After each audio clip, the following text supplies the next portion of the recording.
Hey there, Detroit sports fanatics. I'm Taylor Phillips, and welcome to Taylor's Detroit Sports on Spreaker. You can also find this and all other episodes of Taylor's Detroit Sports on iHeartRadio. If you have any opinions on everything that's going on in the Detroit sports world, call in or send a text message live on the show at 231-429-3668. That's 231-429-3668. Also, you can add me on Facebook as Taylor Phillips, online at facebook.com/Phil1DT. Like my Facebook page, Taylor Phillips' Detroit Sports page. Join my Facebook group, Taylor Phillips' Detroit Sports Group, and follow me on Twitter at DT2Phillips. And this is episode 110.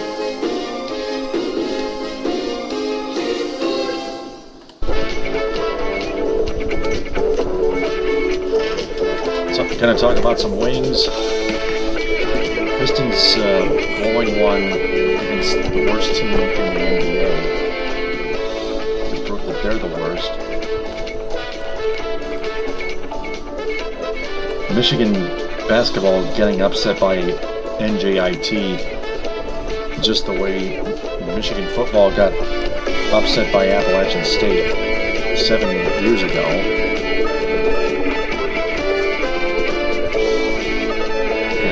Michigan State easily handling Arkansas-Pine Bluff, other college basketball scores in the mitten, and the Lions getting set to take on the Buccaneers. First, let's check out what happened at Joe Louis Arena. The Rangers struck first.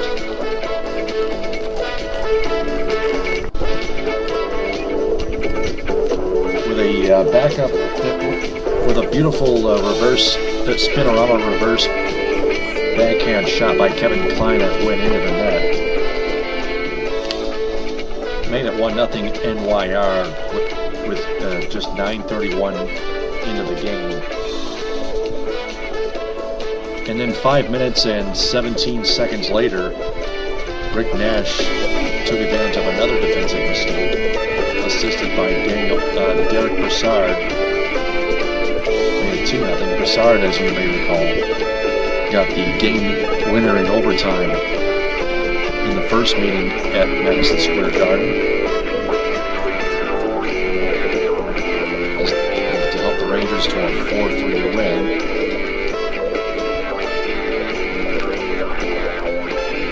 The Rangers were in control until the 14-14 mark of the second period when Riley Shahan did a spinorama backhand shot that found its way into the back of the net and put the Red Wings on the board, and then Luke Glendening 29 seconds later.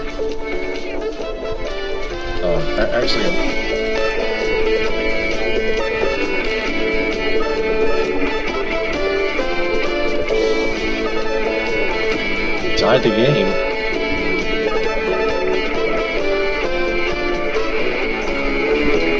Saw a juicy rebound and one just snapped it past Cam Talbot.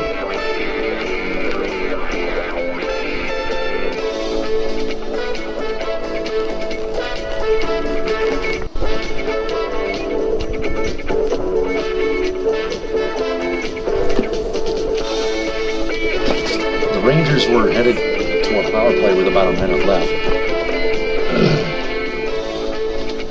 In the second period, the Red Wings managed to kill it off.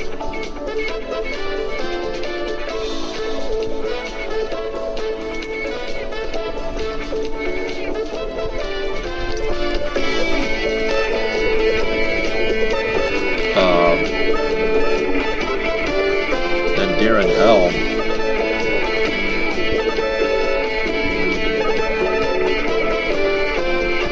got a nice pass through two Ranger defenders past the blue line, the New York Rangers blue line, and from Tomas Tatar, and slap one past Cam Talbot to give the Red Wings a 3-2 lead with 12:20 left in regulation. The Rangers went on 2 5-on-3 power plays, but the Red Wings killed them off. They were on the first 5-on-3. It was mostly the Luke Glendening show. He thought he had a scoring chance to make it 4-2.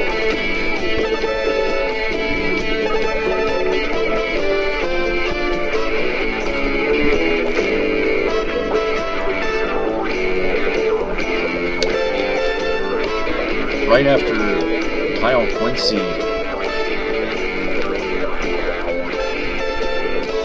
high stick Brad Richards, number 16 of the Rangers.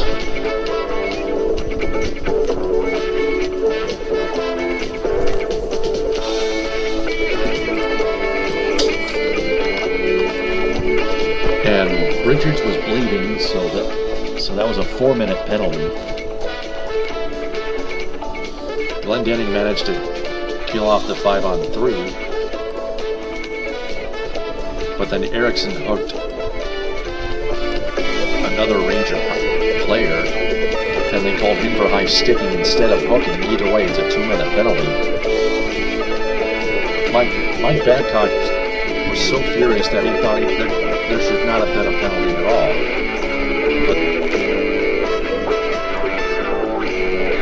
But the referees got it half right. It was a penalty, but it was not high sticking. It was hooking.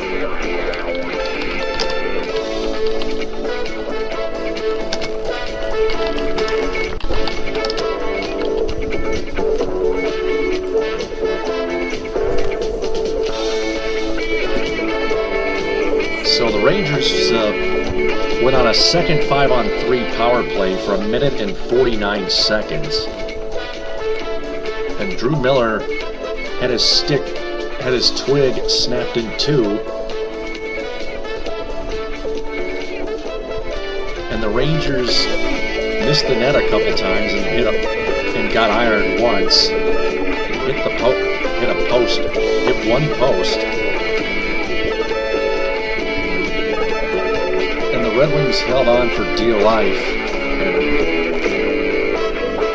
Howard made a couple saves at the end of the 5-on-3, and the Wings just kept clearing the puck constantly and throughout the rest of this 5-on-3.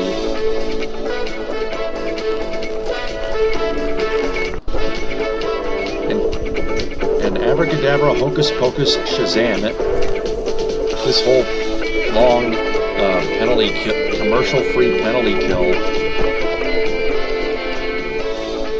vanished like magic.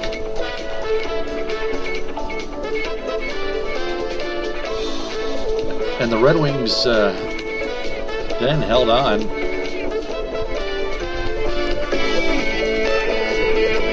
With the Rangers pulling Cam Talbot for an extra attacker.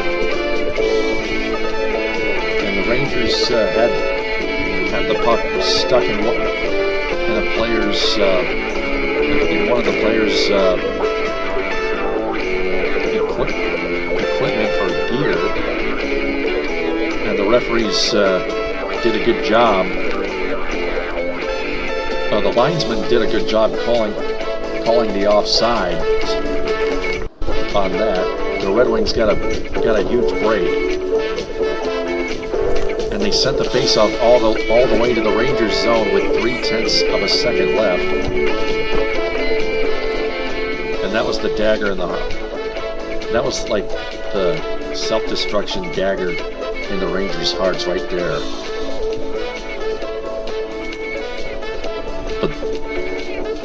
But I'd say the Red Wings earned this win simply by hanging on for dear life. They got 2 big points against an elite team in the New York Rangers, who did not start Henrik Lundqvist.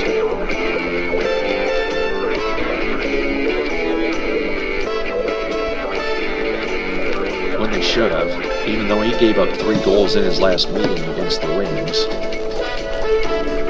at MSG about a month and a half ago or something like that.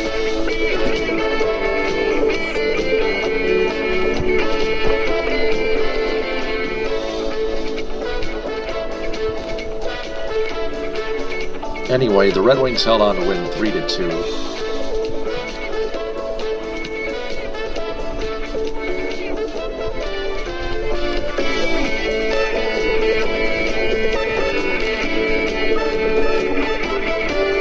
And that recorded Mike Babcock's 500th career win as head coach of the Red Wings. He was the 9th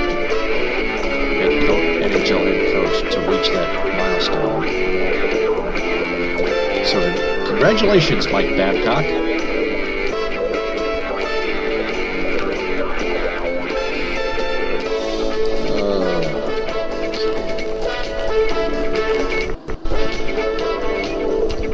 Danny DeKeyser got an assist on the Helm goal. Joachim Anderson and Drew Miller got the assists on Luke Glendenning's goal, and Johan Franzen got the assist on Riley Shahan's goal.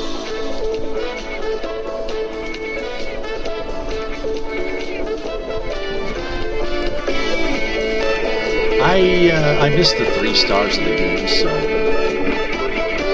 I'm gonna go to DetroitRedWings.com.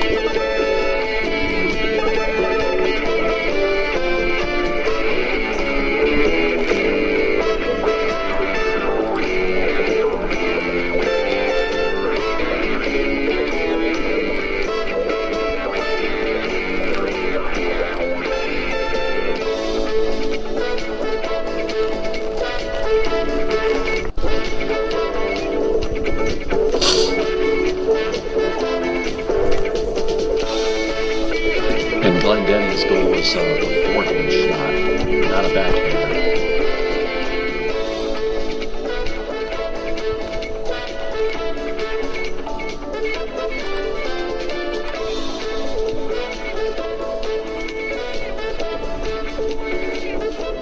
That game was seen on Fox Sports Detroit and listened to on 97.1 The Ticket in Southfield, part of CBS Local Detroit, and the Detroit Red Wings Radio Network affiliates.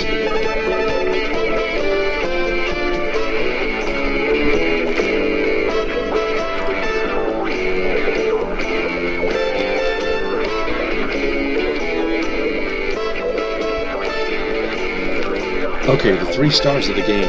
Star number 3 from the Rangers, Cam Talbot, making 34 saves. Making 31 saves, actually, with 34 shots on goal.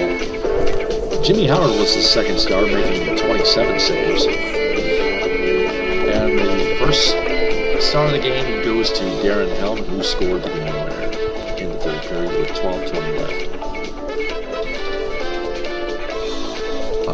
2 shots on goal, 4 hits.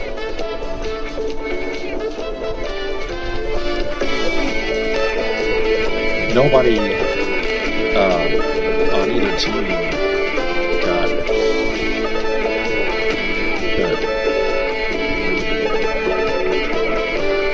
got any more than 1 point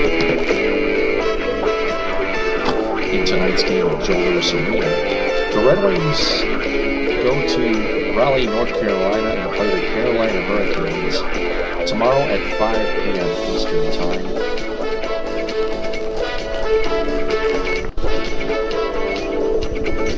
Let me check the guide here.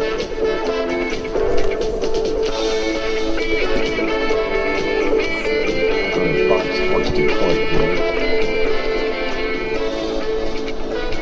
And the Red Wings and Hurricanes game will be televised on Fox Sports Detroit Plus, while the Pistons and the Thunder game at the house will be televised on Fox Sports Detroit.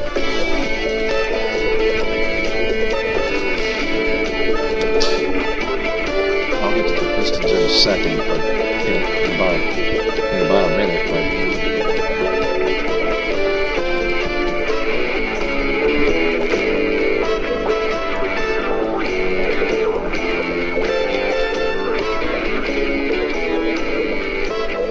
Red Wings with that win jump 2 points into second place with 37 points, 1 point ahead of the Montreal Canadiens, and 2 points behind the Tampa Bay Lightning for first place in the Atlantic Division and in the Eastern Conference.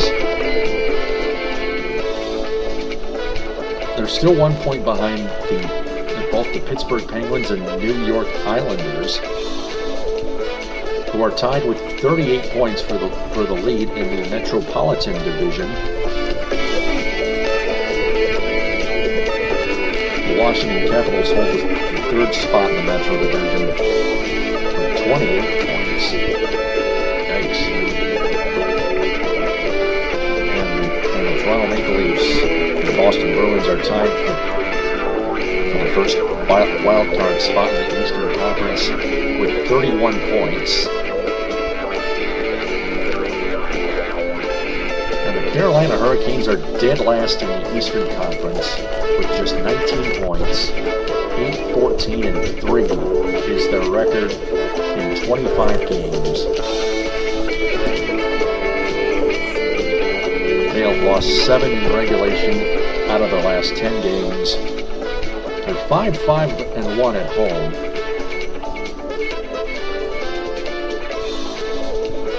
And the Red Wings are 5-3-3 away. They've won 8 out of their last 10. I think the Red Wings should definitely start Peter Mrazek. Not only because Howard's tired, but I think Peter Mrazek will handle the struggling Hurricanes on the road. Mrazek has been struggling. Mrazek had struggled in his first 2 games, although he picked up a win in both of those games. Gave up like 7 goals in his first 2, in his only 2 games played. In replacement of an injured Jonas Gustafsson.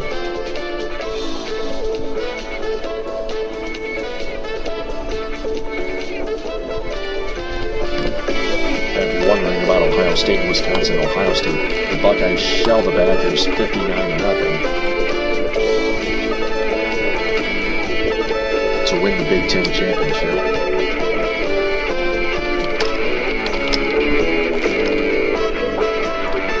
In Indianapolis.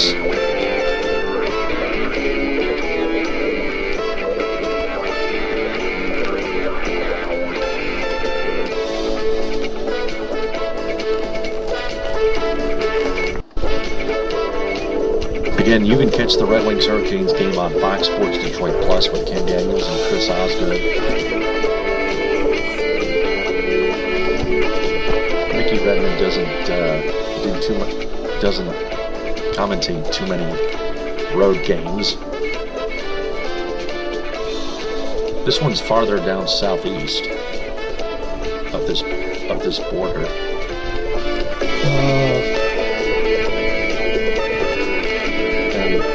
And again, they are on the radio on 97.1 The Ticket and the Detroit Red Wings radio network with Ken Cal and Paul Rhodes.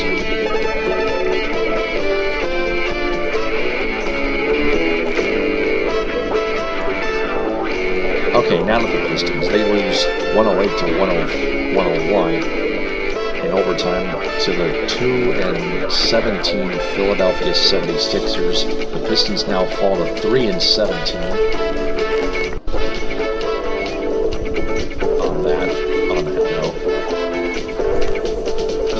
Give up a game-time 3.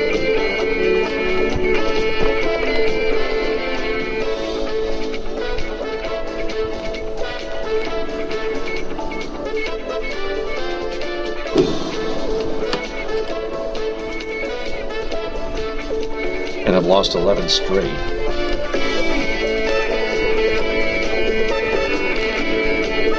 And while I wait for this article below, let me tell you what I think. I think the Pistons will this may sound very abusive, but I think the Pistons will finish 3-79. Because this is a contagious disease. This is like a contagious disease that the Pistons, a contagious disease virus that the Pistons just can never get rid of.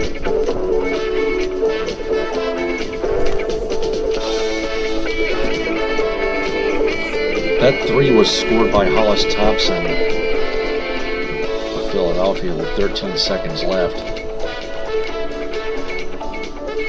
He took a quick pass and a quick shot from behind the long line on the near right corner. And the ball went in. While the Pistons tried to block it, that was a hell of a play.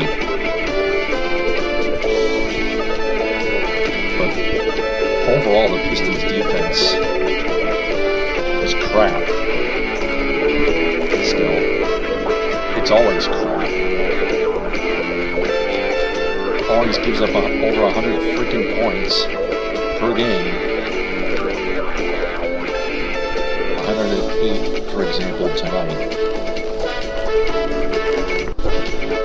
Pistons will get routed by the Oklahoma City Thunder tomorrow at 6 on Fox Sports Detroit, with George Blaha and Greg Kelser being way too soft. And on 105, and on Detroit Sports 105.1 WMGC at Royal Oak in the Detroit area, and the Detroit Pistons Radio Network with Mark Champion and Rick Mahorn.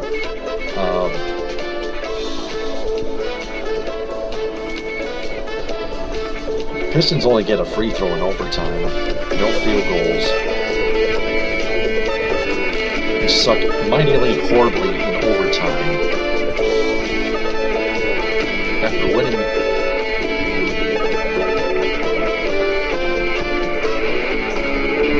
After winning in overtime on the road about a month ago, I can't recall.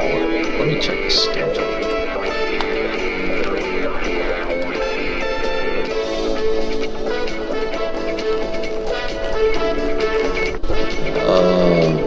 It was against the Oklahoma City Thunder in 96-89 in Oklahoma City. That was on November 14th when Brandon Jennings stole the stage, scoring the first 8 points of the overtime period.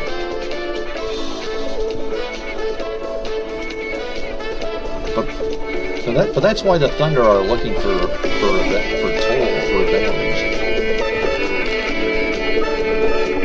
And that's why I still think the Thunder will rout the Pistons. The Pistons will fall to 3-2.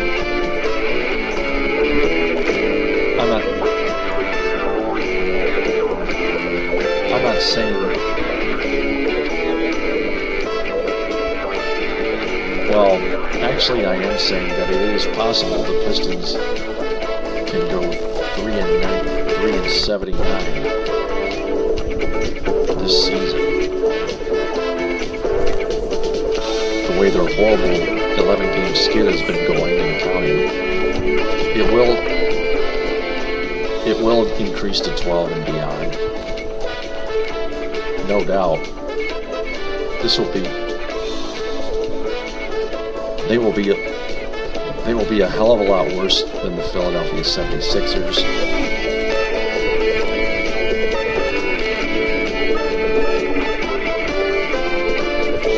This is like a super tragic dump waste.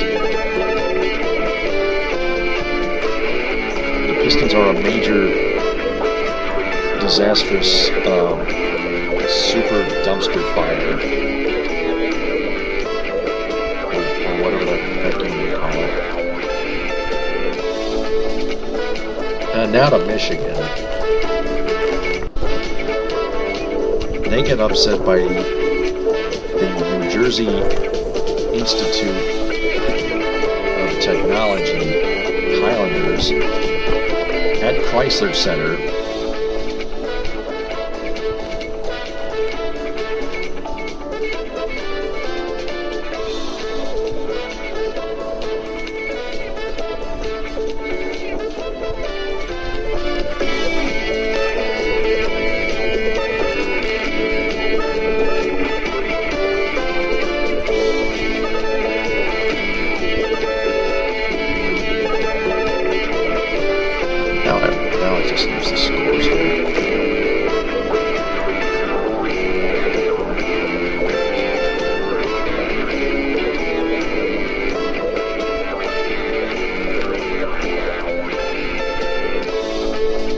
Okay, now I got him.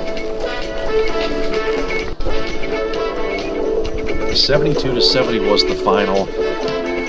Michigan, the Wolverines let the Highlanders sink a lot of threes, especially in the second half. They let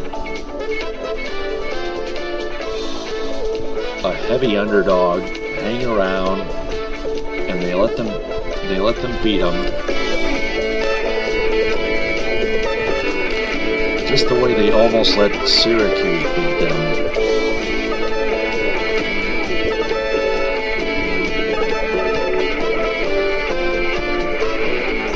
I think Michigan should drop all the way out of the top 25 after this loss.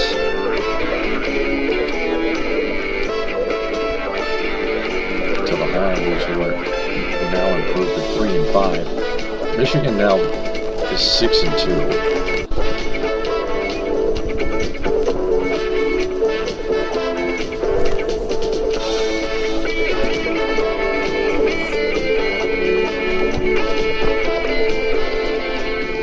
This is like one of the most historic upsets in college, in NCAA Division I men's basketball history.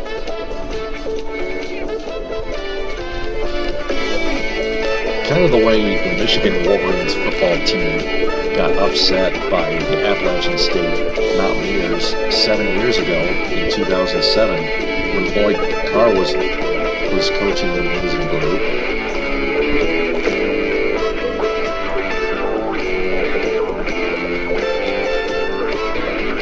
Ty Howard and Winfield Willis scored 17 points each for the Highlanders.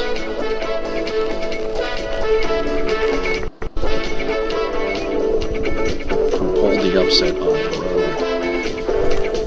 Oh boy. Crisler led U of M with 32 points, getting 6 of 8 from 3-point range.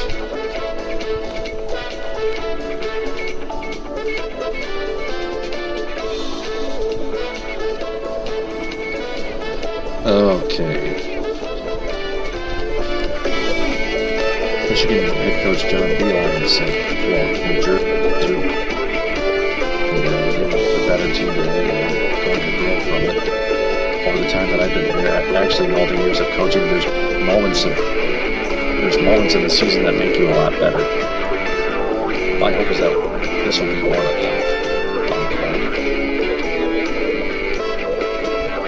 The Highlanders trailed by 5 at halftime and came out of the break with a 7-2 run, tying it at 34 apiece on a three-pointer by Willis.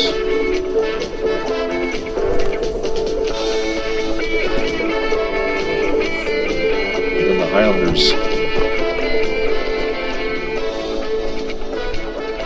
and then Michigan went out in front by 6 soon after, before the Highlanders went on a 13-all run to take their first lead of the ballgame.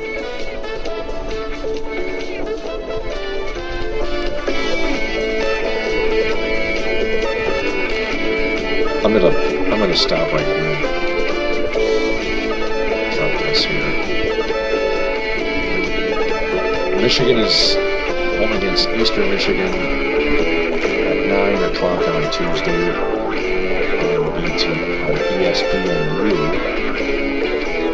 That's right, ESPNU.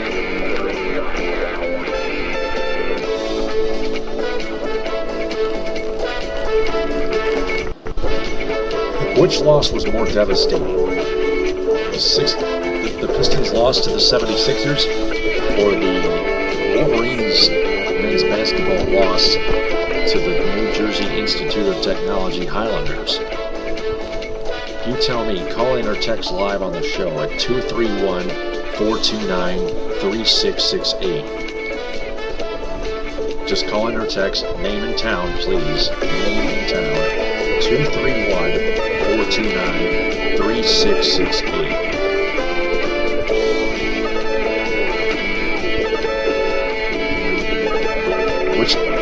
Which loss do you think was the worst? lost to the 76ers, or Michigan lost to NJIT.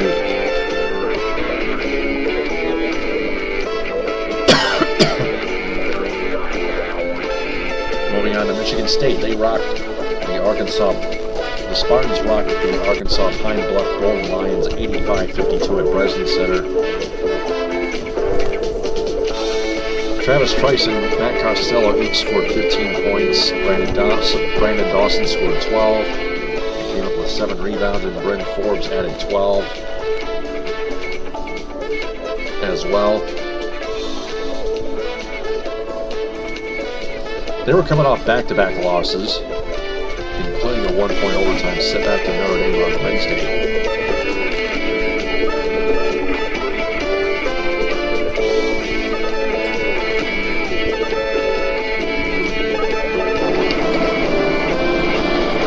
Marcel Mosley led the Golden Lions with 19 points, while Giovanni Robinson added 13. The Golden Lions dropped to 1-7. Spartans improved to 6-3 overall. The Spartans led the game 18-7 to start the game, just 6 minutes in, after Costello hit a pair of free throws. Then MSU went on a 12-0 run away, lead 36-11. That was a pretty easy win for the green and white overall. They had no problem with that.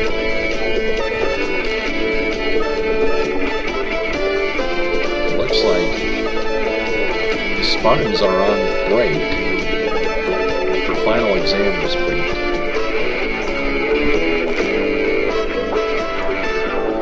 Before they welcome in the Oakland Golden Grizzlies at 8 o'clock on Sunday night, December 14th.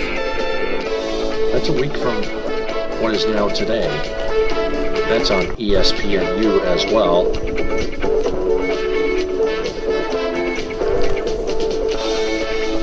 From the Jack Breslin Student Events Center.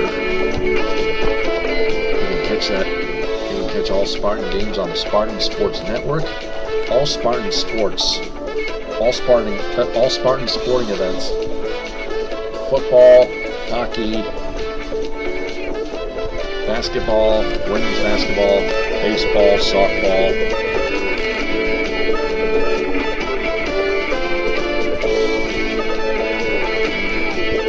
Scott Moore does play-by-play for the Spartans hockey team. He does an excellent job.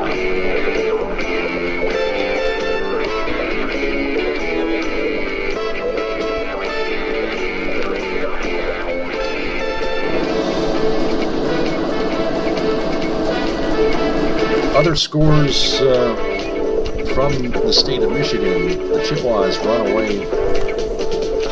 Central Michigan Chippewas run away on the Southern Illinois Edwardsville Cougars 94-61 at McGurk Arena. The Eastern Michigan Eagles lose to the Dayton Flyers 73-64. The Oakland Golden Grizzlies, speaking of whom, just nipped the Morehead State Eagles in overtime 70-68. The Detroit Mercy Titans beat the South Florida Bulls 67-57 at home. And then the Western Michigan Broncos fell to the Northeastern Huskies 81-69. Now to the Detroit Lions. They take on the 2-10 Tampa Bay Buccaneers at Ford Field later today at 1 p.m. Eastern on your local Fox television affiliate and on 97.1 The Ticket in Southfield, WXYT FM HD1 in the Detroit area, and the Detroit Lions radio network affiliates with Dan Miller and Jim Brandstatter in the booth, and Tony Ortiz on the sidelines, Dan Hasty at the 1-800-CALL-SAM studios in Southfield. On Detroit's Ticket,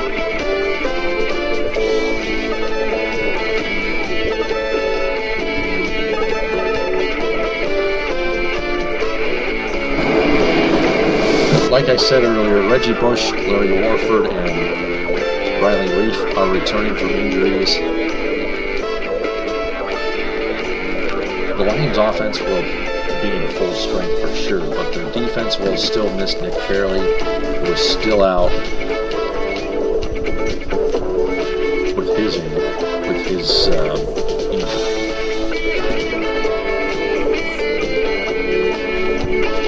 Reggie Bush says he was 100%. Said he was 100%. So I think he should be. I think he should improve and do a better job than he did when he was not 100% earlier this year.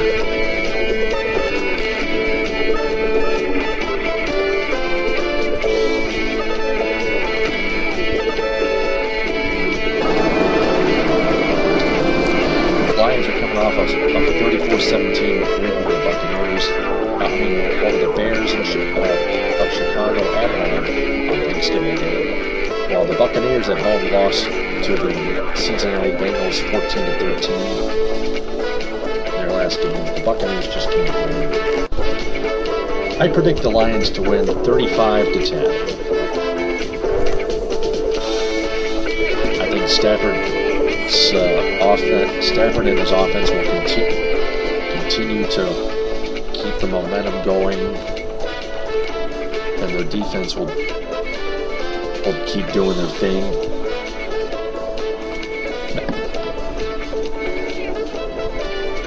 Matt Prater maybe doing a better job in the field goal department, but I don't think they'll even need to attempt a field goal, since the Lions will score just 5 touchdowns and not have to settle for field goals. They might have to file like 2 or 3 times, but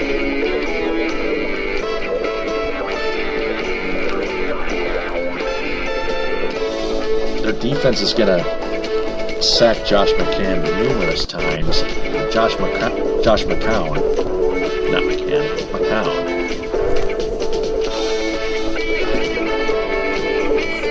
So, again, Sunday at 1 p.m. Eastern on Fox and on 97.1 with Dan Miller and Jim Brandstatter and Tony Ortiz and Dan Hasty.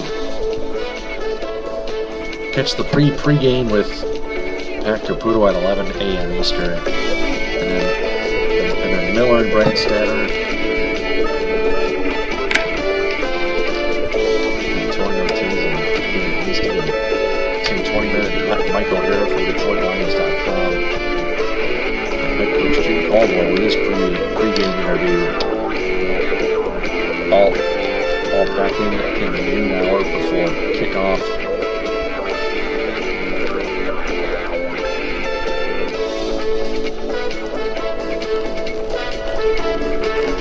Still have to hope to God that the Lions win that way.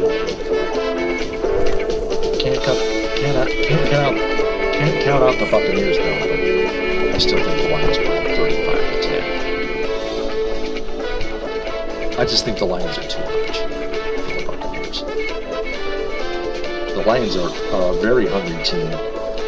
They are still a disciplined team under head coach Jim Caldwell. Terrell Austin is still doing his thing. He's one of the best defensive coordinators active today.